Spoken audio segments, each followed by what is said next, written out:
over 40 years of experience. Mathew's impressive journey began in the mid-90s, leading him to successful navigate various sectors of the real estate market, including residential property, multifamily buildings, and land development. As a passionate mentor, Mathew has dedicated decades of teaching others how to build wealth through strategic real estate investing. He emphasizes innovative deal structuring and continuous learning, making him a valuable resource for both novice and seasoned investors. So in this episode, we're going to talk to Mathew, his unique approach to investing, his insights, the market trends, the challenges he overcomes through his career. And I'm thrilled to be speaking with you. Thank you, Mathew. Well, thank you for inviting me. I'm thrilled to be here. I've seen you over the years, and this is just a great opportunity to get to know you better and share with your listeners, who I am, what I've done, the good, the bad, the ugly. There's so much we can go with this. Like there's so much. I leave it up to you. Where do you want to jump in? You wanted the current stuff, your story, or what you're doing with helping others? How did that start off with? Yeah, I'll start with my story. Sure. So I bought my first house in 1984. I was 19 years old, and it was pretty much, today you'll call it house hacking, because I had a basement apartment, side entrance, but no kitchen. But they would come in the side, turn down towards the basement, or just turn to the right and go open the door, go to the kitchen, to which I shared the kitchen with the basement apartment. Because for me, I was 19. I didn't know how to build a kitchen. Yeah. Of course. Good explanation. And I actually thought, like the realtor told me, I can do a kitchen. So I just said, okay, great. And then when I bought it, I realized I couldn't. So I was buying it to rent it out to two different people. Yep. That was the plan that was given to me. And I didn't do any research. I didn't check the zoning, didn't do anything. I just assumed the realtor knew what they were talking about. Because, realtors are realtors, but they're not really builders, right? Yes. Sometimes they're not even investors. So when I bought the house, I had to end up moving in there and living there because I couldn't rent the house because it only had a shared kitchen. So it was okay. But 19, you had to live somewhere, I guess. 19. And I'll tell you, interest rates were 13.7% in 1984. So it's a bit different because back then, that house was about $79,000, $80,000. And a grown-up would make about $30,000 a year. So really about 2.5 years worth of full income to buy a house. Today, even if interest rates is being recorded. But ultimately, if someone really wants to get into this real estate investment game, there's so many ways of going about it. I agree. The current situation, even in '84, wasn't better than it. I mean, it's just different. But there's always a need for housing. There's always a need for living somewhere. So getting in, you got to be creative. You got to hustle. You got to be persistent with it. And at 19 is a great age. My story is very similar to yours. I rent hacked before I even knew what it meant, but it made it work, and it was 100% financing, and here I am. So that's exciting. Where about was it? So that property was in Hamilton, Ontario. Yep. It was on Holton Avenue. By the way, Holton was next to Gibson, and back in the days, Gibson was the worst street in all of Hamilton. So I moved from the escarpment, thinking everybody took care of their properties, down to this street where it was like a war zone. It was crazy, and I got to learn that not everybody takes care of property, not everybody takes care of the neighborhoods. That property, by the way, I bought it about 80% down, and my parents gave me 80% down. Yeah, yes, I bought it with cash. Wow. Yeah. Okay, so who encouraged you to put 80% down or to actually buy a house at 19? It's pretty rare nowadays. Well, first of all, push to go to university or college. Yeah. How did that come about? So I came to Canada in 1972. I was 7 years old. In the 70s, being a person who looked different than everybody else wasn't the most popular thing. And my parents told me I had to work twice as hard to get as far. Because back then it was, you have to look like everybody else. Today, if you're a weirdo, people love you. But you know what? Back then, I didn't fit in. So I had to work twice as hard to get as far.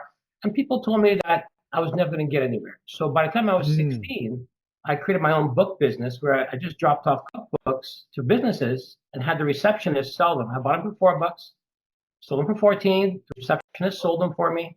Awesome. And then pretty much, 16 sent me to 19. By 4 years later, I had saved up about $80,000. Awesome. That's I was amazing. making $25,000 a year, almost as much as my dad, just dropping off cookbooks.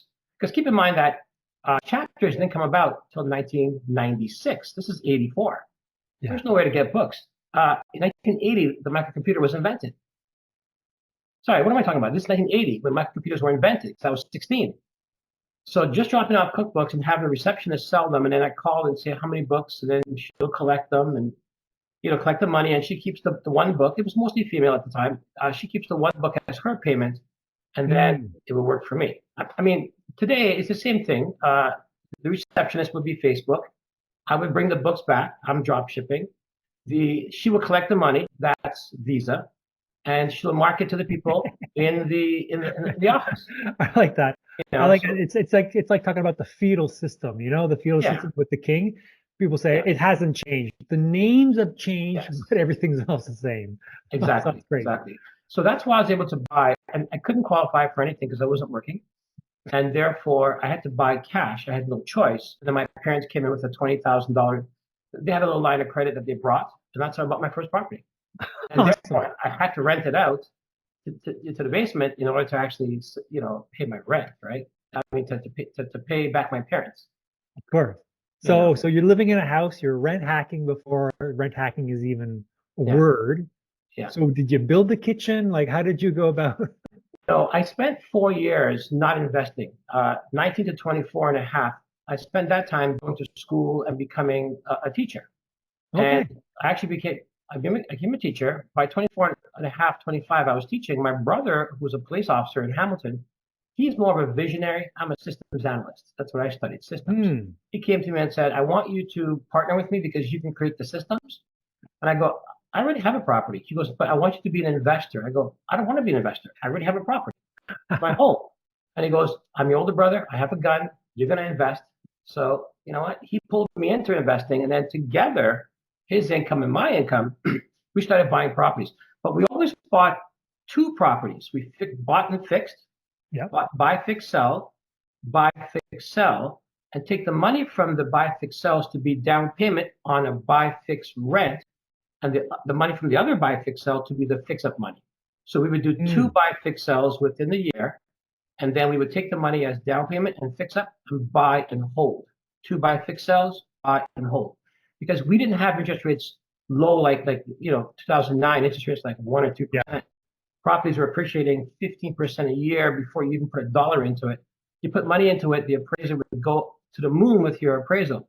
That didn't exist. Back in those days, properties went up 5% a year. And on top of it all, even if you put a lot of money into it, the appraisers would never appraise it high. They were conservative. And don't forget, this is 1990, because 89, the interest rates were 19%, 20%. Market was collapsing. So we started buying houses cheap because the market was collapsing. Bought two cheap, fixed, sold, bought one. A year later, a year and a half later, bought two, sold, and then fixed. So we always bought our properties with about 30% down. We also had equity in them. Nice. From the two buy, fix, sells. Yeah. So you went through the recession in the 1990s. Yes, that's right. Yeah. So you went through what 4 or 5 recessions already? Yeah. So if you include the recessions in the U.S., because I buy in the U.S., you include 2018, BC had a problem. I have properties in BC. 2009, 10, 11, Alberta had a problem. 2011, I think it was. I have properties there. Ontario didn't have an issue. Maybe 1999 for a bit. .com bubble burst, and maybe the world was going to end. Remember, computers were supposed to crash. Yeah. You know, I also went through the 90s. So I probably say about 5 or 6 different crashes. Yeah. Sure. And for those who are experiencing it for the first time, what do you recommend for people during these downward times? Okay, so you have to remember something. When the market's going up, there's certain strategies that work very well. So buy and hold for rent, buy, fix, and sell, and even rent to own. Because you can say to somebody, if you're the rent to own, they will pay a higher price in the future because the market's going up, right? They buy it today and they're agreed to pay a higher price in the future because it's justifiable because the market's going up. When the market's going down, it's not as easy to buy, fix, and sell. You can get cheaper property, but if you fix it and sell it, you won't get as much. Buy and hold, you know what? Everybody's just holding on to what they have. And then for rent to own, it's not as easy because you're not selling it on, well, you're going to pay a lot more in the future, even though the prices are going down. So then you would switch your strategies to, I started lending money on the way down, or I would get into multifamily buildings on the way down because people bought too much, couldn't handle it. And then on the way down, I was able to get good prices. When it's flat, I would buy strip plazas, but the ones that are medical retail. So, or they have like a convenience store, a pharmacy, little pharmacy, and a pizza shop, and then like lawyer, accountant, things like that. And then self-storage works incredible when the market's going down because people need to store their stuff somewhere. And so I do different strategies, not because I want to, because I'm a hunter. If the caribou is moving, I have to follow the caribou. I like that, yeah. That's why I did different strategies. One didn't work over 6 or 7 different flops. Yeah, so like many investors, you're an opportunist. You see opportunity, you jump to the occasion, of course. So right now you're saying that in the downward market, which hopefully we're out of the downward market, the best strategies are buying multifamily, or I think it's buying multifamily, but over 6 units. Because 6 units, you still have to manage it. And even 12 units, you're stuck with not being able to have a full-time property manager. So you're really taking on a lot of work there in that one building. You may have a part-time super. So 16, 17 units, it might be able to get a full-time super. Because it's not just buying a property to make cash flow, it's all the work you have to do to manage that property too. So I think today, what would make money are the 4+1s and more of a new build. So you buy a house, knock it down, basement apartment, main level apartment, second, third level apartment, maybe an ADU in the backyard. 4+1, because I just don't think a single family makes a lot of money. I don't think a duplex makes money anymore. Duplex with an ADU in the back, I think it makes you something, but you got to have 4 units these days, I believe. Oh yeah, and more municipalities. I think Barrie's part of it. Kingston is part of it. Belleville is going through the process of getting 4 units per lot. Exactly. It's 4 units makes sense for me. And even if it's the basement unit on the main floor, on the front section you have 1 unit, and the back section you have 1 unit on the second floor because of a height restriction, still 4 units are good, or 3 in the main house and 1 ADU in the backyard. St. Catharines, I think, is offering up to $80,000 grant, I think. Oh, really? ADUs. Yeah. There's a lot of municipalities that are offering grants. If you look at the fine details, you got to keep the rent at a certain 90% of CMHC's guidelines. So so to answer your question, multifamily or more than 1 unit, and then people don't like strip plazas; they're afraid of those things. I love them. Why? Well, because they have retail stores in them. So if you have the wrong mix, you see, if you have restaurants in a strip plaza, like 8 or 9 units, restaurants can go out of business. If you have retails can go out of business, right? But if you have something that's what I call recession-proof, internet-proof, and even now pandemic-proof, so RIP stores, because the people always want to go to a convenience store. They always want pizza. You can afford it no matter what. That's recession-proof is pizza. You're right. It's true. Everyone needs pizza regardless of the economy. So what other things are recession-proof? As long as I have pizza, as long as I have a small pharmacy, as long as I have a convenience store, and if I have the insurance company, the realtor, the lawyer, the dentist, doctor, I think, maybe not dentist because they have an x-ray, and I have to, shore up the walls for, a radiation. But ultimately, that's a good mix. And if you have some apartments above it, now you have the best of both worlds. So I like those. Well, kind of afraid of those, but I love those. Awesome. So what area do you touch upon? You said some of the states, Alberta, Ontario. Like currently, what's your where do you see the opportunities? So, a lot of people think that, okay, where I am stinks, so I need to go very far, right? The truth is, where you are does not stink. Your ability to work with where you are stinks, right? So keep that in mind. Because although I have stuff in Florida, in 1999, I bought houses in Cape Coral, Florida. In 2007, 2008, when the U.S. market collapsed, bought houses in Arizona. Because I used to travel and speak, I would fly to BC and speak. You know what? I had no fear in buying something in BC. And because I used to travel to Alberta, I had no problem in buying in Edmonton. And then Saskatoon, I would speak there, stick around for a few days. I was even dating somebody there. So you know what? Why not buy real estate, right? Why not? So going to different places was not scary for me, only because I was traveling there anyway. But in Ontario, there might be a lot of not so good things here. But when you go to your garbage can, you see a raccoon. When you're in Arizona, you see a rattlesnake. When you're in Florida, you see an alligator. So every area, although it looks great, you're just trading off problems. Just to make sure that you're not trading what you got for a set of problems that you can't handle only because you're looking at something amazing. What's your thoughts about that?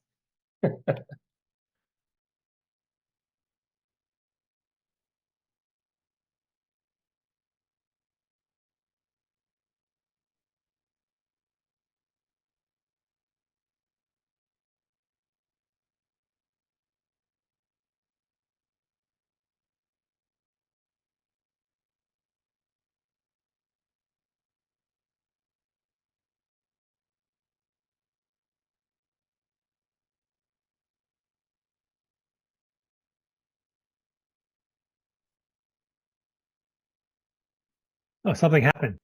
So, we got cut off. We'll have to edit that. I don't know what happened there. It sounds good. Was I able to finish my answer, or?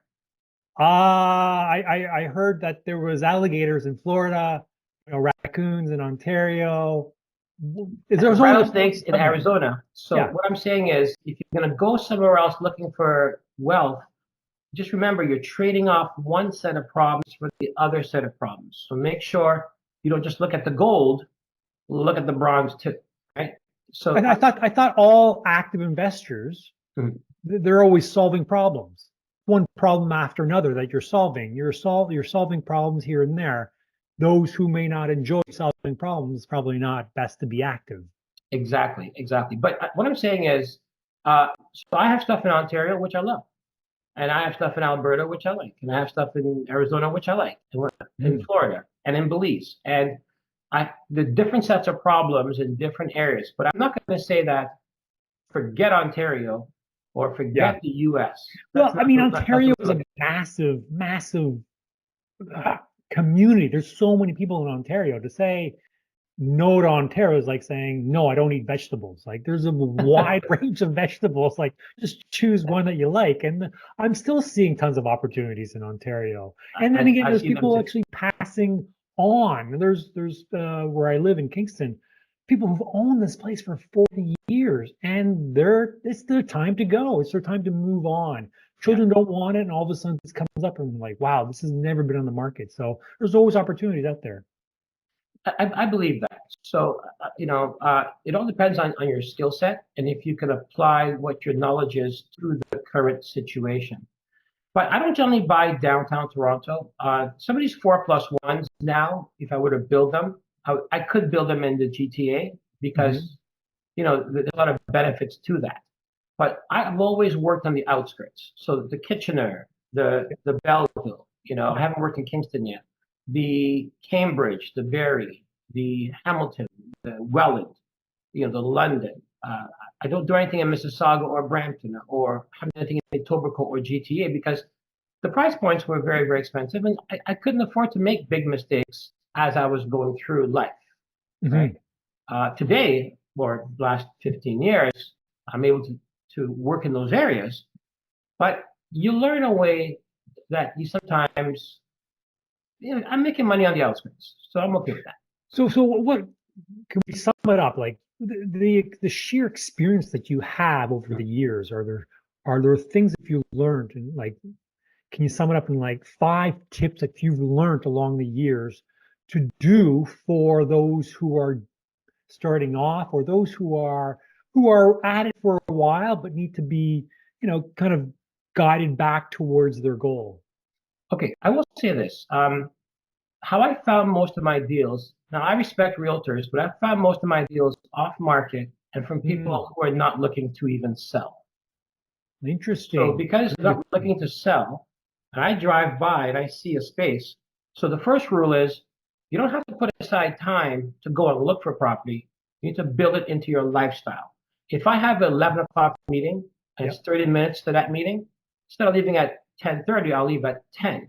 On the way there, if I see a building and I see an owner, you can always tell an owner, or a house in distress and I see the owner, I'm 30 minutes early. I've learned to turn the wheel and go in and talk to them on the spot at that time. Do not let it wait for the next time. And I say to them, I've been driving by your property. You called my name. I pulled in. I think I want to buy your property. Well, let's talk about it. And they'll say it's not for sale. Yeah. And then we have a conversation. So a lot of my deals came that way, acting on the moment, but building the time in to have the moment to act. Do you leave a card? Do you leave a number, or just you start the conversation? So, you follow through with it next, like in a month or so? So I always have these brochures in my car that talk about if it's a house or if it's a building. And if it's a building, I may pull into the parking lot for a moment, sit around for a few minutes, and wait for a tenant to come home. Then I will say, in the first instance, I'm looking to probably rent a place here. Can I get in contact with the building owner or the landlord? And they'll give me that information. Now, if that happens to be the landlord, I'll say, well, really, in the second instance, I really want to buy the place. But the fact that I said in the first instance, it assumes there's a second instance, right? I may never get to the second instance with that person in the parking lot. It's called a lawyer's dodge. But anyway, so basically, that person will give me the superintendent, or I may go to the buzzer. I may buzz superintendent, or I may look at the sign in the lobby. I see a phone number. Might be a sign out front of the building, and I call the owner. Hey, I was driving by a building. He called my name. I want to buy your building. It's not for sale. What's your price? I go, well, I can give you a price, but I want to get some data first. Why don't we have a conversation about that? Then we start the conversation. Now, it might take about a month or 2 or 3, but once you plant the seed, then I don't have to worry about it's already on the market, it's being advertised. I create that conversation. Worst case scenario, they're not selling, but they have another building they want to sell, or they're only growing. So if you're only growing, if I find something you want based on what I'm looking for, if I don't buy it, can I assign it to you? Can I wholesale it to you? See, no, I'm not acting like a realtor. I'm saying if I find a deal that I can't buy, I'm looking to buy it myself, get on the contract. If I'm not going to close on it, can I showcase it to you? They're like, sure. I go, well, what are you looking for? 34 units. Oh, city, Kitchener. Oh, my cap rate. Oh, okay. Yeah, if I find something that I'm trying to buy but I can't buy, I'll let you see it. So I may just wholesale it to them for $100,000. Regardless of the conversation, how it ends, it's either going to be a win-win for you, because you're either going to wholesale for them, or you're going to buy their property or another property that they may own. And if they're not growing and they're not selling, I say, you seem to be a person in a position where I might be one day. Can I ask you why that is? Do you lose the taste? They say, no, I'm just too busy. I'm just too tired. Hey, can I be your Viagra? I'm not busy. I'm not tired. So if you have these buildings, maybe I can go out there and do the heavy lifting, and maybe we can joint venture. And if they say not really, I say, okay, well, with all of your equity, you ever think of loaning money out, for bridge loaning? Because if that's the case, I can put you on some mortgage agent. So guess what? I take them down the line. I love that. I love that. That's brilliant. That's spoken like a true entrepreneur who just goes for it. Yeah, I try to eat everything on the bone. You know what I mean? So I eat the meat. Yes. I use the fat for making candles. I will eat the bone marrow, use the bone for tools. I do not waste the animal. I do not waste the deal. I do not waste that opportunity. Everything I can get from it in a nice way. Of course. I mean, you're in a way, in any relationship, you're there to help by one way or another. Now, also, you must coach people as well. I do. Yeah. Now, go ahead. And you teach this to your coaching clients. Now, well, what kind of who do you usually teach or coach?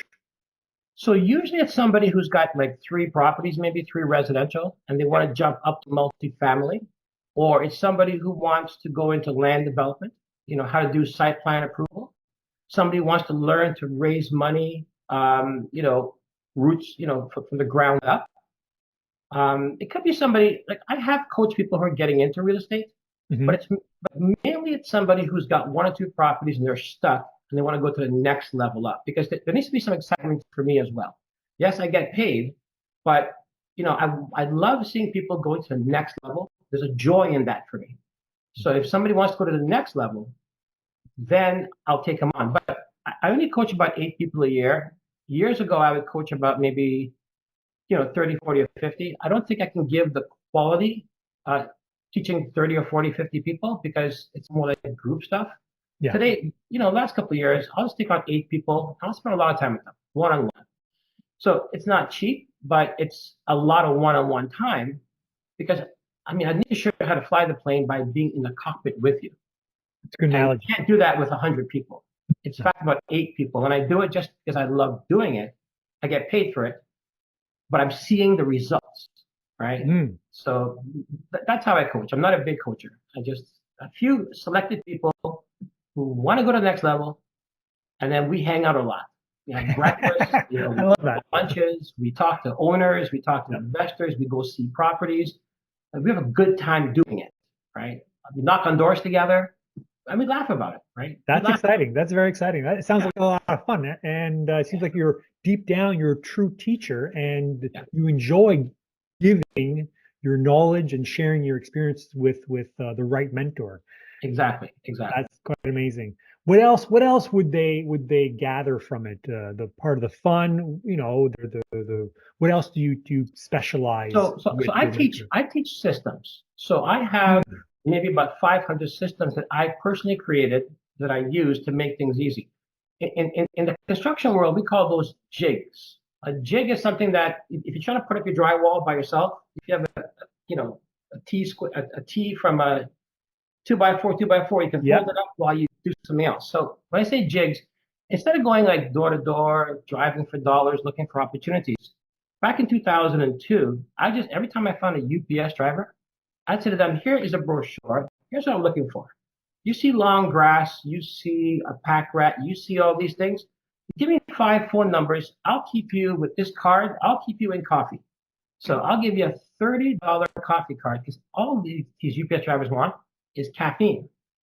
They want the coffee card.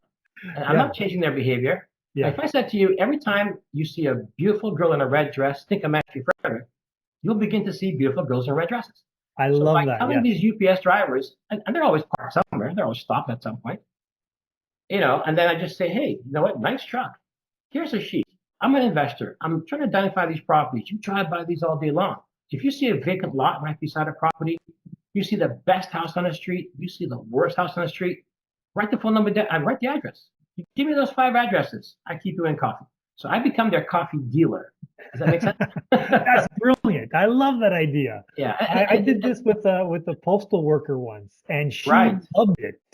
She was eager with it. She said, but I got to keep it low and everything. I would text her. She'd text me a few things, and there's some opportunities came out because she knew the area so well. And you know what it is? I had like 25 or 26 of those folks out doing things for me. Taxi drivers. Today it could be Uber, it could be Skip the Dishes. But what I'm saying is that's a jig. It's a little small system, and I have about 500 of those that I've developed over time, and that makes life easy. And I teach those little small systems to help people get from here to there a little bit faster by using systems. I heard a commercial years ago, and it makes so much sense. Last year's Tour de France winner on a tricycle will be beaten by a 10-year-old on a bicycle. Because a bicycle is a better system than a tricycle. All that person's experience and skill set and stamina doesn't matter on a tricycle. So what I do is I create little small systems, lots of little systems to help people get from point A to point B. But I do it for myself first so that I'm not living in the business. I'm working on the business spend time with my 17-year-old daughter. Make That's sense? awesome. I love that idea. Because we're, everyone starts off as an employee potentially, and then they go on to being self-employed. But the Yeah. self-employed to the business, that leap involves systems and individuals. That's And you're right. either paying them, or you're hiring them, or they become associates, or there's benefit to working with them. And I love that's a brilliant idea. Everyone is hooked on the coffee. I think I should use that. Yeah. So really, it's, as I said, you built into your day time enough to stop and act upon things. And secondly, you build little tiny systems to put you in 15 places at once. And those are two of the five that I think are really, really important. The third would be to take an inventory of your life. Look at all the little things along your life, in high school, at sports. What are some of the lessons you've learned? And take those lessons and put them in little small eggs. You know how an egg has a shell, and it has a white and a yolk and a little germ. The germ is the lesson that you learn from it related to, let's say, real estate. The egg, the actual yolk, is going to be the aha moment. The white part of the egg is the history about it, and the egg itself is the concept. So I might say to you, you know what? I thought people didn't like me when I was growing up because I was a different color, and they used to pick me last. But you know what I learned? It wasn't that I was a different color; it's because I didn't like myself, and I would be in the back all the time. So they picked me last because I was always hiding in the back. When I grew to 6 feet in grade 8, I had no choice. People were picking me because I couldn't hide anymore. I came to a realization it wasn't because they didn't like me; it's because I didn't like me. Because some kids convinced me when I was 7, 8 years old, I wasn't worth it, and I believed it. Yeah, and I expanded it as I grew. Well, I'll tell you something. When it comes to real estate, it's like that too. You see how the transition. First time I saw a property, I was thinking, this is too big for me, too big to handle. But when I actually got my brother when I actually bought the first one, even though I had problems, I couldn't have 2 kitchens. Guess what? I realized this is a place for me to grow and expand. So what I'm saying is, I hope people create these little stories that you find something in your life, you learn what is the story, what's the circumstance, what did I think, what's the aha, what's the lesson, and you transition it to real estate, and then that real estate transition helps you get money, helps you get partners, helps you motivate even contractors. So that's number 3 and number 4. You know what I mean? Yeah, limiting beliefs or what we believe is critical. It's so important because it really is a reflection on our life, is a reflection of our own beliefs. But if you can think of 10 to 20 or 30 little stories in your life where you've had aha moments, and you tie those to different aspects of real estate, you'll discover, people out there will discover that by saying the story, that solves 50 words or 1,000 words, because you relate to somebody else. You just relate it to them, and all of a sudden now you get a good deal, right? That's neat. What else? What other things have you learned along the years? I'll tell you something else. So when I became a more successful investor, I would say that I was on the 5th or 6th floor financially. When I was on the 1st floor, I used to tell people, hey, come in with this opportunity. It's got good ROI. It's got good cash flow. It's a good area. I would talk about how good these things were. Once I got to the 5th, 6th, 7th floor, I realized what I don't want to do most is fall off the 6th floor. I don't want to lose what I have. So in order to get money from wealthier people, I learned you have to first, don't go into the numbers, you go into the liability. Here's how I'm going to protect you liability-wise. We're doing this, so you don't get sued, you can't get hurt, you can't get injured. So this project, liability-wise, here's how I protect you. Secondly, taxes. So we've taken the project and we put it through our tax guy, and we're going to show you a way that's going to benefit you tax-wise, so you're getting most of your money back. Nice. Number 3, we're going to create exits. So you have exits to leave. Although we don't want you to leave, we're going to show you that there's 3 exits in the process. That's so important. I spoke to an investor yesterday, and that's one of the key elements for him, was to exit when he wanted to, anytime, because money is money moves quickly sometimes, and he wanted to move out when he wanted to, not wait 5 years. And that's important because on an airplane, when you're going down the runway, they tell you the exits are above the window. That's only good when you're on the runway. Yeah, It's not good at 50,000 feet, but you don't get to 50,000 feet unless they feel there's exits. So your guy yesterday felt as though there's some exits. Doesn't mean he's going to use them, but he felt as though they were there. the safety. He felt safety by knowing that there was exits, and he enjoyed that. So I learned, show them how I'm going to liability protect them, show them how I'm going to tax protect them, show them how I'm going to give them exits, and show them the systems in place in case anything happens, that we have systems, the tricycle, bicycle working for me. And once I've taken care of all that, now I've earned the right to talk about ROI, cash flow. But That's people brilliant. lead with that money because they want money. They want to be wealthy. The wealthy don't need to be wealthy. They need not to lose their money. I like that. And I find a lot of wealthy people. Yeah, it's not about the ROIs. It's about making sure that the money's safe, and then they're thinking about getting the ROI. So clearly showing them that their money can be safe. The idea of rotating the capital, it's few people think that way. It's true, but against the pattern. We start with liability, then we go with taxes, then we go with exits, then we go with systems. So I want people to realize that it's the sequence in how they deliver something is going to be the success for them or the failure. And it's never the sequence you think because you're from this end looking up and you're trying to talk to a guy looking down, got to understand where they're looking from. That's brilliant. I like that very well put together. I mean, speaking with you, Mathew, it's clearly that you speak from experience and not only from doing it, but also you have a way of explaining it to mentors and those you coach. Where can people find you? I think what you have to offer is brilliant, very well put together. Well, they can meet me at my web, at my email. It's Mathew with one T, so MATHEW.F@RCCSOL.com. I've been a guest on maybe 20 or 30 of these podcasts. If anybody wants to learn from some of those podcasts, yours will be here as well. They can go to rccsol.com/podcast. So there's information there that they can get, and but they can always call me.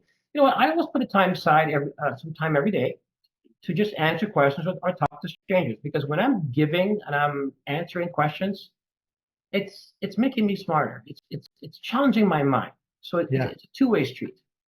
Spoken like a true teacher. Yeah.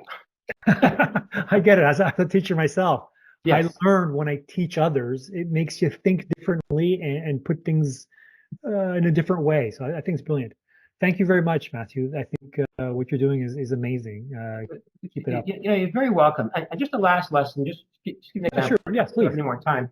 Yes. But a lot of people don't know when to let go. So sometimes you're at the bottom of the ninth inning, which means you're the last up to bat, and it's a 0-0 score. So you guys have to score, and you got 3 up to bats. First guy hits the ball, he's on first base. The second guy wants to hit a home run, right?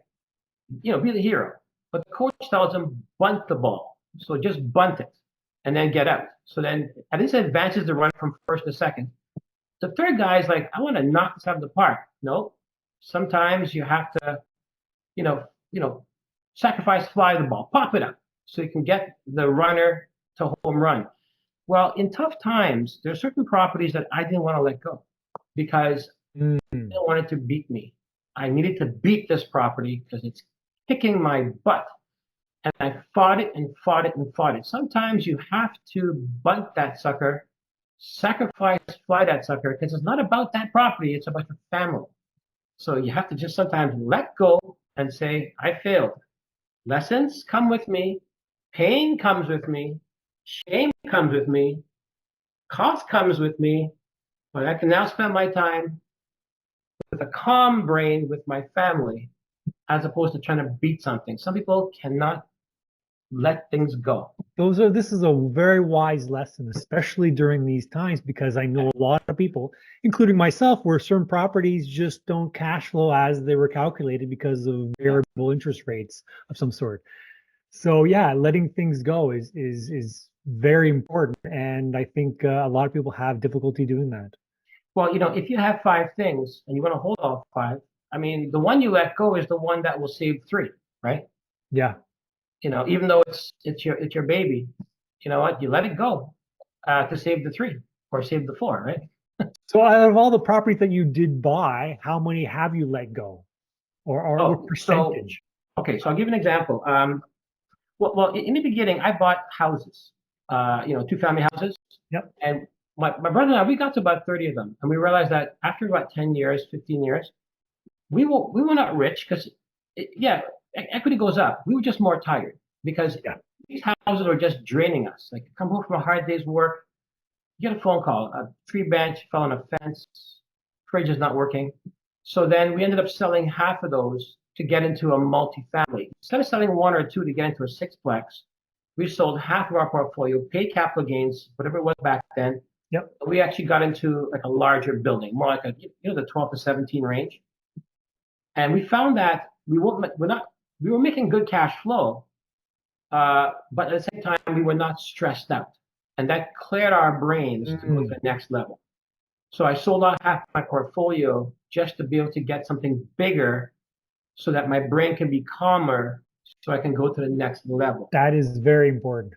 Yeah, that was one scenario. The clarity of the mind, because as you grow bigger and bigger, sometimes there's distractions or things that are holding you down, and it's nice to just level it off in order to get to the next level. It's so true. And there was one property, my first commercial property that I bought it without really getting any advice because I was good at houses. And by that time, I was flying close to the sun because I was incredible and I was invincible and I could do no wrong. Everything that I touched turned to gold. And therefore, I kind of didn't listen. They wanted 800,000 for the property. I got it for 600,000. I got a VTB of like 500,000. I'm thinking I'm such a great negotiator. Only to realize they didn't want me to go to the bank because the land was polluted, and I never knew what a phase one environmental was. Whoa. So now 7 years later, the property goes up to 1.4 million. I'm like, my God, it's 1.4 million. I was making cash flow on it. Now my great buy is going to pay me off because I'm just going to refinance and pay off the VTB. The bank wanted a phase one environmental. Boom, boom, boom. Gas stations, pollution. Cost me over $350,000 to clean that. Right? And the seller knew about this. 100%. And then I said to him, "Did you know about this?" He goes, "No." But he did. He did. But it's not his fault. It was my fault because I was flying too close to the sun. And like Icarus, I found myself on my back looking up thinking, what the hell did I do? Because that ego didn't help me. That invincibility didn't help me. And that's the problem. You become invincible. So then I will say to you that as a beginning learner, investor, that probably beat me. Even when I was an intermediate investor, that probably still beat me. I couldn't make it. I couldn't solve the problem. And then as an advanced investor, I could never solve the problem. So in the end, I turned it over to the bank. I says, okay, I'm going to give it to you for your mortgage. And I walked away. And somebody came in and bought it and did the right thing to it and is making a killing on it. I just couldn't beat that property. And what I see what they're doing after, I'm like, I couldn't think of that. I already had built hundreds of houses and buildings, and I had multifamily buildings. But that bloody property, when I let it go, it sure released my stress. Yeah. It was a failure, but I'll tell you, I probably learned 70% of all my multifamily and commercial real estate and all my land cleaning, phase one, phase two, and phase three environmental, on that building. So it's paid for itself. Paid for itself because I've made a lot of cheese based on the knowledge that I received from that building. And the only reason why I gave up is a lady drove by and she pulled in the parking lot. She saw me there. She goes, "I feel a lot of pain in this building." And I go, "Yeah, that's my pain, lady." She goes, No. Deep pain. Now, this is at the end of Plains Road in Burlington, close to Dundurn Castle. Okay. And I'm going to tell you, there must have been something that happened there. Who knows? But there was a pain in that building. And I'm going to tell you that I made a lot of mistakes. I'm not going to say it's supernatural, but I got to tell you, no matter what I did, I couldn't beat it. So the lady said, I'm gonna light this stuff and walk around she's gonna smudge the place. Smudging it. Oh yeah, I've heard of this. Yeah. Smudged it and then drove away, never saw her again. I said to myself, I'm selling this bloody building right now. I gave up. I sold it, walked away. I That's so cool. I turned the keys over to the bank. Shameful. As an advanced investor. So they didn't lose money because there's a lot of equity still in there. Yep. They were happy that, in the sense that they actually had a buyer anyway. And that buyer made money. The bank made money. I didn't make a penny. But you learn from that. And I think that's there's a wisdom when one can learn from one's mistakes. And few Correct. people, you know how it goes, Matt. Yes. Seems like on social media, nobody's making mistakes in real estate. That's right. Seems like everyone's That's a winner, but there's mistakes that are being had, and there's lessons that are learned from those mistakes, and that's how you grow. And that's how we learn as human beings.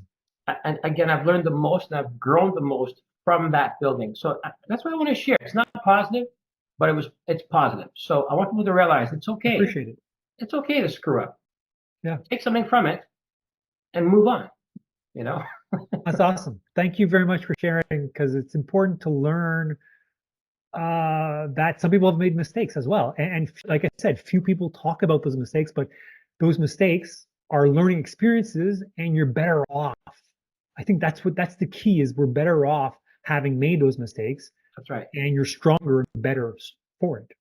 That's right. So the knowledge stays, the scars stay, but you go from there.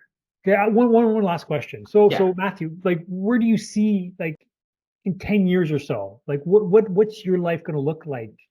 Like, are you going to just keep on persisting? You seem like you enjoy the hustle of finding deals and helping people, teaching them. What's it going to look like in 10 years? Well, right now I'm looking to build an ethanol plant in Nigeria. So I'm just going through all the studies for that, because with ethanol made out of cassava is like it's a sugar, isn't it? Yeah, it grows there. You can make ethanol, you can make a sweetener, you can make cattle feed. So what I'm doing more for the next, because I'm 59, I'll be 60 in January. So you can't tell it all. Yeah, well, thank you. So for my next 10 years, I'll be doing more interesting projects. So right now I'm working on a self-storage 3-story, 144,000 square foot in the US. I build in Belize, but the fact is I'm looking to do projects that I'm learning something new and that are exciting and something that's challenging to a certain degree. The environment. Yeah. It builds wealth too, but I'm just saying it's interesting stuff outside of real estate. Because real estate, I like it, but to me, real estate's like farm animals. It's like a cow. I milk the cow, I take care of the cow. I don't kiss the cow. I don't look at the cow's eyes. I milk it. I take care of it. It's a great thing to have, but I'm not turned on by it. But I'm 97, 98, ready to die. I'm not going to be like, geez, I have, so many doors. I'm like, what did I do to make a difference on this earth? And by the way, I've done all I can do. I'm ready to go. Whatever I'm going to, I'm ready to go from this caterpillar to the butterfly. I'm ready. But I'm not going to be like people who are like, I don't want to go. I didn't do enough. I don't want to. I'm going to be like, pick me, man. I've done my work here. That's awesome. My work is done. Yeah. So run that by me again. You're what are you building in Nigeria? Yeah. So right now I'm going through the investigation and site plan approval for building an ethanol plant. So plant. Ethanol. So converting cassava to cassava, ethanol, which is it's like maple syrup for Canadians, but over there it's sugar. So here in Canada, they take corn and they convert corn into ethanol, and they use ethanol as a portion of car fuel. Okay. But with cassava, it's just like a fruit or vegetable that's grown there. That can be taken, and ethanol can come from it. And some other byproducts would be a sweetener that's not cancer causing, and also animal feed and a few other things. So it's going to help this community, and it's going to be the main source of income for them. It's going to end up building a school for them. It's going to end up educating some young people. I mean, I was from Trinidad and Tobago, Okay. but probably, 7 generations back, I'm sure, you know, I must have come from West Africa or something.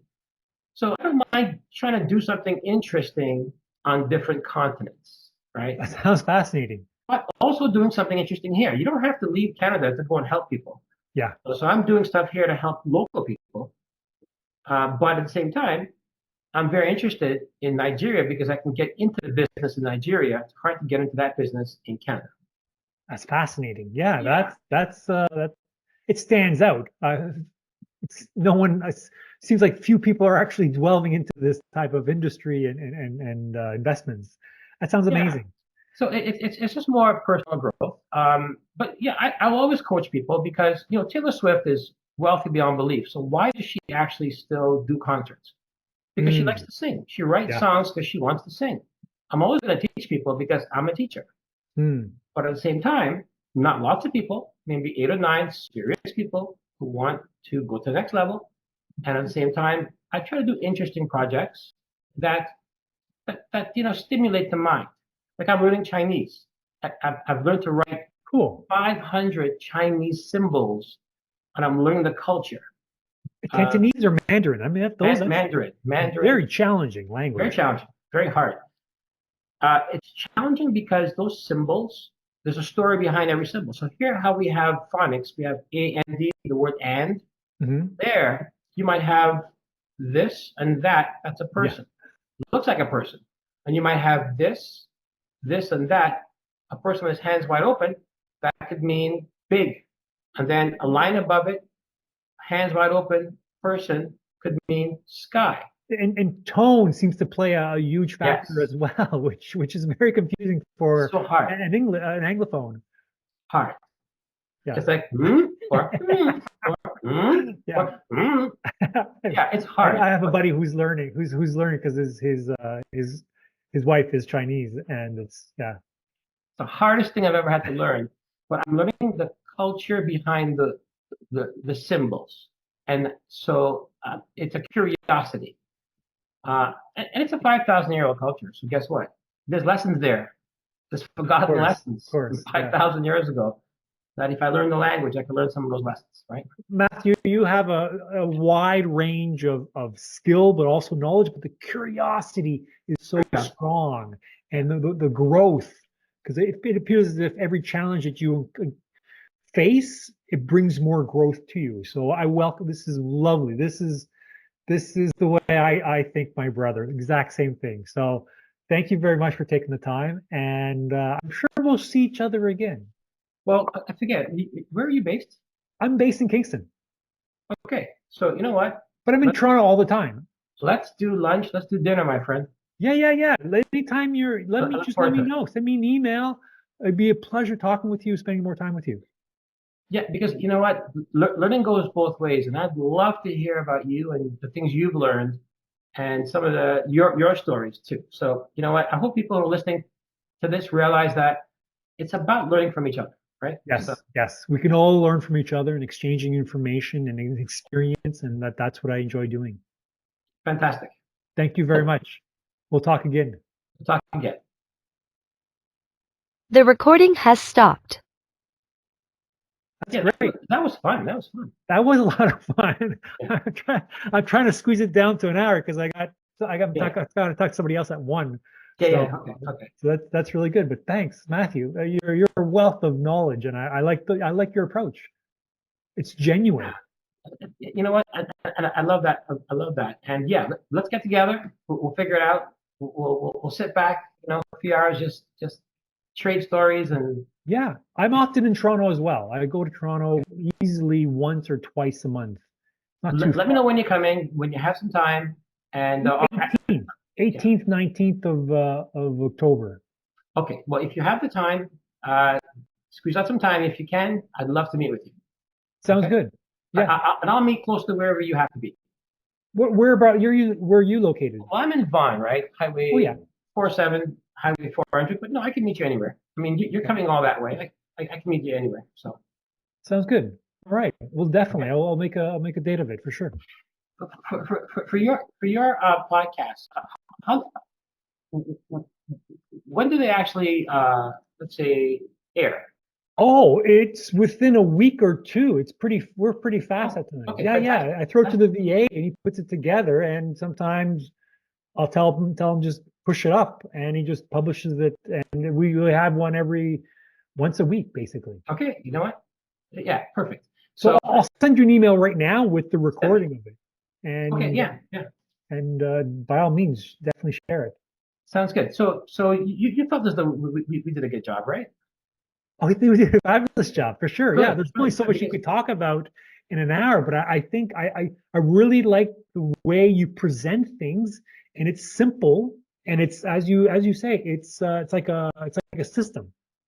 Yeah. You speak in systems, which is, and with analogies as well, which is far better than what most people, they don't really know how to explain certain things. You break it down. That's so important, though. You know, speaking in little small stories, in analogies, I'm able to, like I said, cover 1,000 words in a simple